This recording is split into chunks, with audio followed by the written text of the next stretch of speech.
Buenas noches, les habla Francesca Fortish. La noche de hoy pues se va a explicar la línea jurisprudencial de los tres principios señalados que tiene que exponer mi grupo. Los principios son: uno, el principio de la obtención coactiva de los medios materiales de la prueba. El segundo principio es el de la inmaculación de la prueba. Y el tercer principio es el principio de la evaluación o apreciación de la prueba. Para esta línea jurisprudencial vamos a usar una sola sentencia que recoge los tres principios. Esta sentencia es de la Corte Suprema de Justicia, Sala de Casación Penal, proceso número 33621. El magistrado ponente es el doctor Sigifredo Espinosa Pérez y esta se da en Bogotá el 10 de marzo de 2010. Para explicar tal sentencia, primero se van a explicar los hechos y después vamos a mirar la correlación con cada uno de los principios, porque estos se cumplen o no se cumplen, total o parcialmente. Los hechos son así.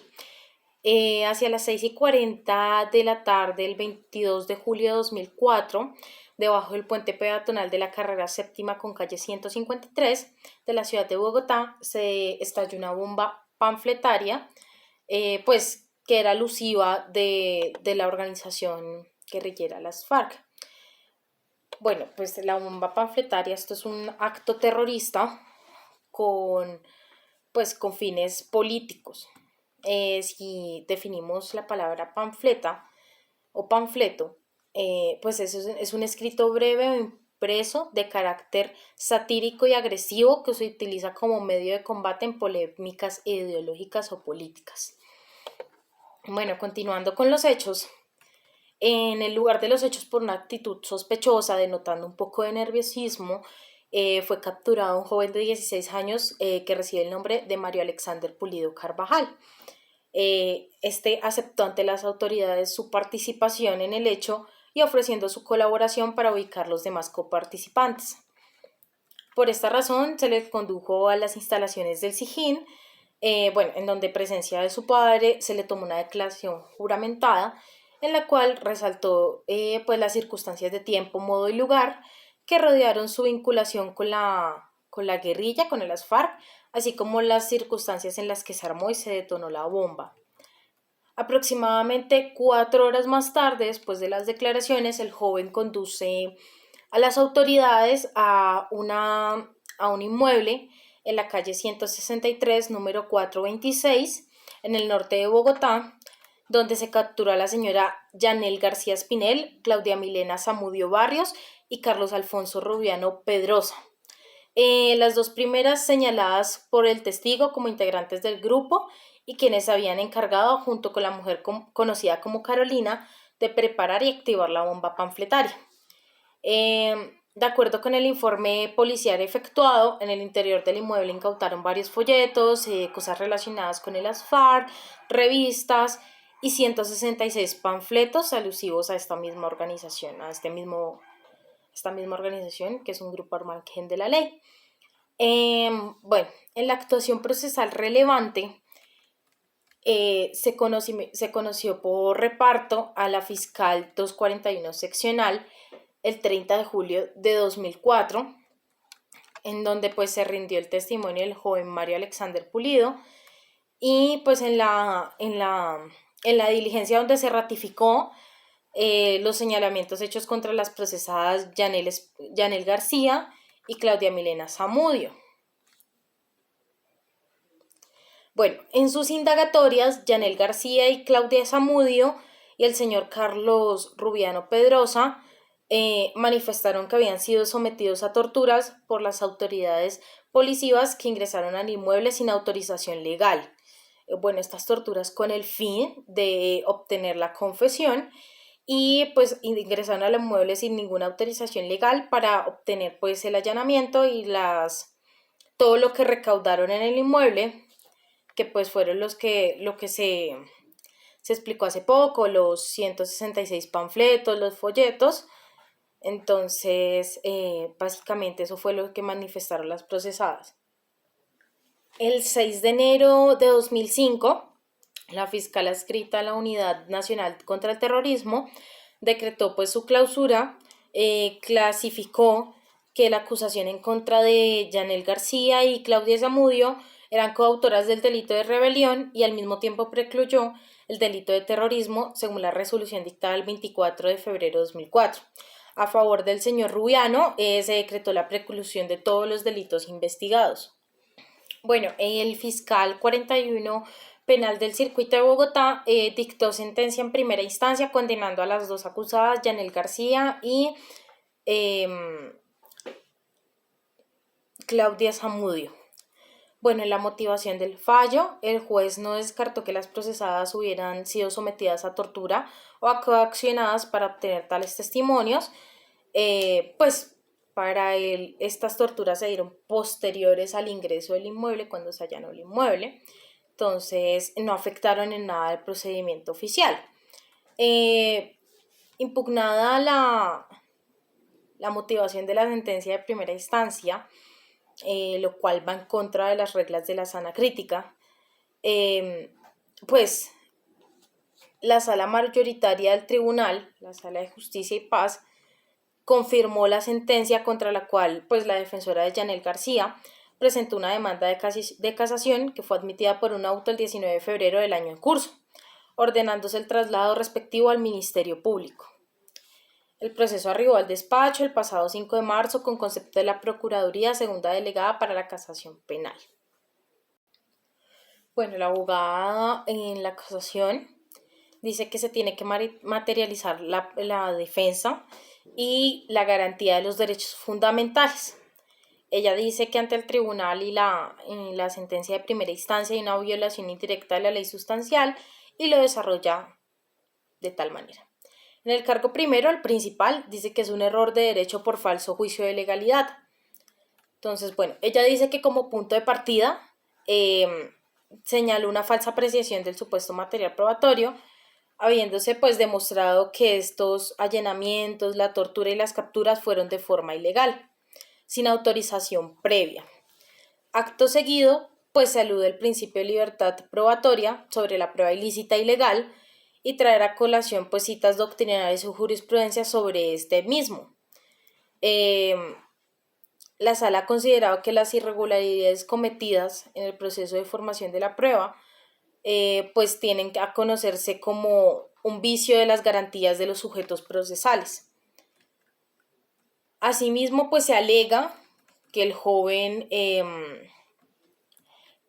al ser un menor de edad no tuvo que haberse dirigido inmediatamente a un CAI, sino que tenía que tener otras garantías procesales para poder rendir una versión juramentada.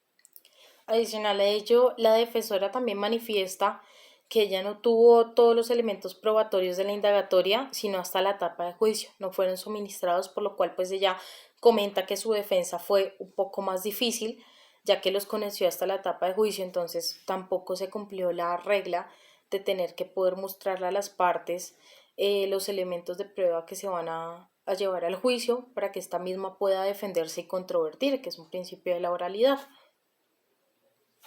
Bueno, la Corte también dice que el fin no justifica los medios y si el Estado o sus autoridades en representación del Estado utilizan estos medios para obtener cualquier confesión, cualquier coacción, no serán válidas y serán tomadas como pruebas nulas. Y adicional a ello que el allanamiento tampoco fue con una orden previa, entonces también carece de los requisitos.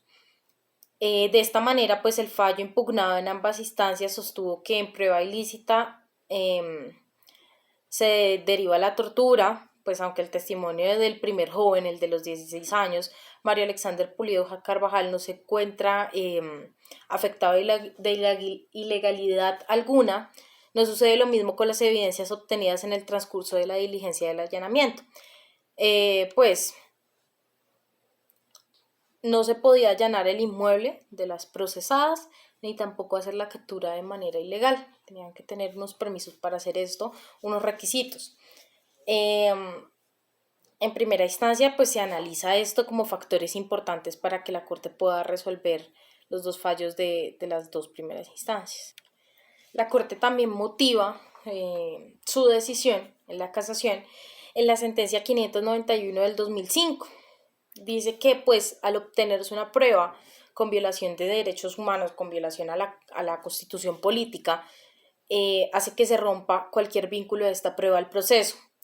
Es decir, independientemente de que esta prueba sea necesaria, sea una prueba indispensable, sea trascendental, sea conducente, sea la prueba que se necesita para poder inculpar al procesado, el solo hecho de que fuera practicada bajo una tortura, una desaparición forzosa o una ejecución extrajudicial, es decir, mientras la perpetración de crímenes de lesa humanidad de los agentes del Estado se transmite pues un vicio insubsanable que genera la nulidad de todo el proceso, por cuanto se ha desconocido los fines del Estado en el curso del proceso penal, con la realización de los derechos y de las garantías del individuo o de los individuos procesados en este caso. Adicional a ello, que se viola la causal primera de la Ley 600 de 2000, pues ya que dice que esto conduciría a invalidar el trámite procesal, pues porque fue una violación del debido proceso y que pues de hallarse probado excede pues las consecuencias de esta causal. Bueno, ya explicando un poco más el tema, la Corte resuelve, en lo cual es que dice que casa el fallo impugnado y en consecuencia no solo declara lo nulo del proceso, sino que declara lo actuado a partir desde la investigación, desde la apertura de la investigación. Entonces dice que se tiene que rehacer toda la actuación en los términos especificados y es que esta es la parte que motiva tal decisión. Quedan sin efecto las medidas restrictivas de la libertad impuestas a las procesadas Yanel García y Claudia Milena Zamudio y pues contra esta decisión no va a proceder ningún recurso alguno. Ahí se acaba la sentencia, se dice que se copia y se notifica al tribunal de origen y que se debe cumplir inmediatamente. Bueno, básicamente porque vemos los tres principios vulnerados en esta sentencia. En el principio de la obtención coactiva de los medios materiales de la prueba, implica que pues documentos, cosas y en ocasiones personas, cuando sean objeto de prueba, deben ponerse a disposición del juez cuando tienen relación directa con los hechos. Este no puede ser, por ejemplo, si en dado caso tal se tenía que allanar el bien inmueble encontrado en la carrera séptima con calle, en la carrera cuarta con calle 163, dice que las coacciones tendrán multas, porque es que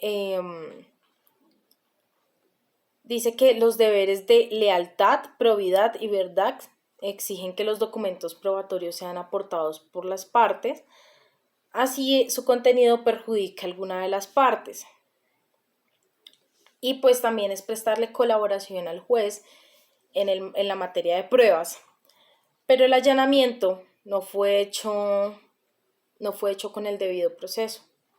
Se hizo sin la inspección que se tiene que dar por parte de un fiscal para que el allanamiento se pudiera dar de manera con todos los requisitos. Si bien lo expliqué los hechos, el allanamiento fue dado antes de que fuera repartido el caso a una fiscalía, porque vemos el principio de la inmaculación de la prueba, porque inmacular es que esté libre, puro, que no tenga mancha, y aquí pues en este caso es que no tenga vicios ni intrínsecos ni extrínsecos que pues los hagan ineficaces o nulos. Los testimonios de la señora García y de la señora Zamudio, contando con el del señor Rubiano, fueron tomados bajo tortura, entonces por lo tales pues esa prueba está viciada, entonces no se puede tomar dentro del proceso, sino que se toma automáticamente como nula. Y pues este sería un vicio extrínseco, porque pues se está ejerciendo el dolo al ejercerse tortura. Entonces pues esto nos da pruebas nulas. Entonces así estos testimonios fueran pruebas conducentes para poder impugnar a las procesadas, no se podían tomar en el proceso porque no fueron hechas bajo los requisitos, y así como lo notificaba la Corte, son insubsanables. No se pueden subsanar, sino que se tiene que reabrir todo el proceso para poder empezar de ceros. Y el principio de la evaluación o apreciación de la prueba. En primera instancia, el juez penal del circuito de Bogotá y en segunda el tribunal no podían tomar estas decisiones porque no podían valorar la prueba. Este principio dice que la prueba debe ser objeto de valoración pues a partir de las reglas de la sana crítica, que es cuando pues el juez motiva su decisión, pero pues este no se podía tomar porque las pruebas no habían sido tomadas de forma regular y con todos los requisitos. Entonces la parte investigativa, la fase investigativa empezó pues viciada y así mismo iba a terminar todo el proceso porque pues no se habían respetado estas reglas. Bueno, en la sana crítica dice que las reglas de la sana crítica es que dice que el que remite a criterios de lógica y de experiencia por acto voluntario del juez es un método por el cual se deben examinar y comparar las pruebas, a fin de que a través de las reglas de la lógica se llegue a la conclusión o a la sentencia y se motive esta misma. Bueno, dice que el de la prueba legal o tarifada, dice que en su concepción se llama legal la prueba cuando su valoración está regulada por la ley o cumple con los requisitos de ley. Y pues básicamente la libre convicción o prueba racional dice que es cuando el juez pues no está regulada por la ley, pero se deja a libre apreciación del juez. Es libre de valoración de este mismo para tomar su decisión. Pero entonces, en este caso, pues desde que había una prueba nula, estas pruebas no servían para poder motivar una sentencia, por lo que la Corte al final pues determina que se rehaga todo el caso, tanto la parte procesal como la parte de la investigación. Vale, pues esta es la explicación de la sentencia. Es una sentencia bastante interesante. Se puede ver cómo se vulneran los principios de la prueba porque no fueron tomadas acorde a la ley ni con los requisitos formales, ni cumpliendo tampoco la Constitución ni las garantías procesales. Entonces, pues esto sería todo y muchas gracias.